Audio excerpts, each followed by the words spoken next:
Find the area of the region bounded by the graphs y equals cosine of x and y equals 2 pi over x minus 1, and the vertical lines x equals 0 and pi over 2.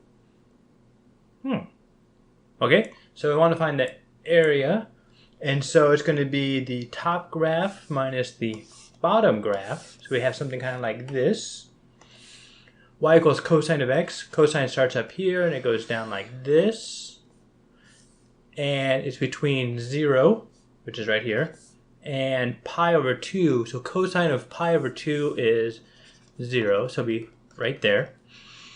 Y equals 2 over pi x minus 1. This is going to be a straight line that goes up. And if we plug in pi over 2, we get 2 over pi times pi over 2 minus 1. This becomes 1. When we subtract 1, that gives us 0. So I am expecting something that looks kind of like, and the y-intercept here will be negative 1. I'm expecting, no, not too much slanty. There we go. Something like this, where this would be a straight line, and then we're finding the area between these two.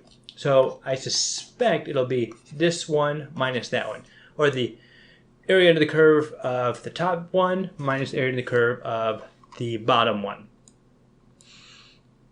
So if you have time with a problem like this, I would recommend using your calculator. If you're allowed to use your calculator and you have time, you should probably double check this in your calculator. So let's see here. There it is. 2 over pi, so 2 over 3.1415. You're like, wow, why didn't you just use the pi key? Yeah, it's almost easier to type in 3.1415 or just 3.14 than it is to find out where the pi symbol is. So let's see, pi over 2 is like 1.8, so I'll say 2. I'll say 3. Y value, it goes probably, let's do negative 2 to 2. That's probably enough. And we'll see if it goes off of the window that we made. We can do an auto window or try again, but we'll see. So there's our cosine. Yep. And there's our line, like we said. So yep, we have the right mental picture going here. So we're going to do integral cosine of x minus integral 2 over pi x minus 1 dx, and these will both be from 0 to 2 pi. And this, yep, and we do this one first, the cosine of x first, because it's on top. By on top, I mean this graph is physically above the line graph between 0 and 2 pi. If they switched and we had to like find this area over here, so neither graph was absolutely above the other, we'd go from 0 to pi over 2, and then from pi over 2 to whatever value over here, and we'd have to switch which integral we subtract from the other one. So we have the integral of sine of x is cosine of x. So if we want to take the integral, we go this direction, we get sine of x. If we took the derivative, we'd take sine of x and get cosine of x. So when you take the derivative of sine of x, you get the same sign for cosine of x. So the derivative of sine of x is positive cosine of x. And so then it makes sense then for the integral of cosine of x then to be positive sine of x. Long story short, the only fact I know is that the derivative of sine of x is positive cosine of x. And so what I'm trying to do is use that piece of knowledge in my head to make sure I have the right sign when I'm taking the integral of cosine of x. Because an integral is just the inverse of the derivative. I know. Some of you are like, wow, I think I understood it before he started talking about that, but now I'm not sure. If it's easier for you, you can just memorize the trigonometric integrals and derivatives. Look up a table, see it, oh, okay. Me, I only memorized one thing. Derivative of positive sine of x is positive cosine of x. And I really have to play that fiddle hard. Okay. So we have 2 over pi x squared over 2 minus x. Cancel, cancel. And then I will distribute the sign right there. And so we are left with an answer of sine of x minus x squared over pi plus x. And we'll evaluate from 0 to pi over 2. Let's see what kind of answer they're looking for. Okay, so we can just keep pi. We don't have to make it into something. We don't have to approximate it. So this would probably not actually be a calculator type question. So we have sine of pi over 2 minus pi squared over pi plus pi over 2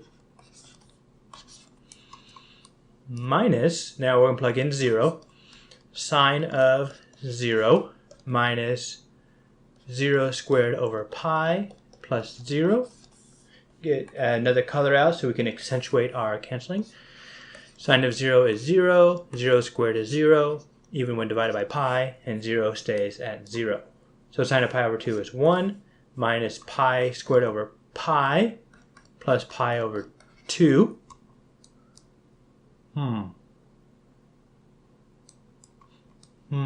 We're doing like average value, find the area of the region. Okay. Looks like they want it all put into 1. So let's see if we can do that. Let's see. Let's test our mathematical skills here. So it looks like we're going to go for a common denominator of 2. Bum, bum. Did I mess this one up? I did. So this pi squared here is supposed to be pi squared over 4. Outrageous. See this right there? Right there? I was wondering why there's so many 4s in the answers over here. That's why. Okay. So SpiderSense saw that I probably did something wrong. Turns out I totally did. When I did the pi over 2 squared, I was supposed to get pi squared over 4. Okay. So now we have pi over 4, pi over 2. So now our common denominator is going to be 4, not 2. Okay, so we have 4 over 4 minus pi over 4 plus 2 pi over 4. Common denominators. 2 pi minus pi plus 4 over 4 equals pi plus 4 over 4. That's not too bad. Would have been bad if I had tried to do that same thing, but without that 4. Okay, see what we got here. Yep, we even got the exact answer. Oh, good for us. So this will be the answer right there. So to backtrack, look at what we did. So we're given 2 curves, and, well, okay, we're given a bounded region. This bounded region is between 0 and pi over 2, and we're trying to find the area bounded by the curves cosine of x and 2 over pi x minus 1. 2 over pi x minus 1 is just a line. Cosine of x we've seen a million times. We look at which one is above the other one, and it turns out that cosine of x is always going to be above 2 over pi x minus 1 over the interval 0 to pi over 2. So we do cosine of x minus the line, take the integral of both, plug in some values. Don't forget to square your pi over 2 properly. Get an answer, and circle the appropriate one. Or click the appropriate circle, or however you choose to perform your multiple choice tests. Alright, that's how we do this one. Thanks for stopping by. I will see you on the next problem.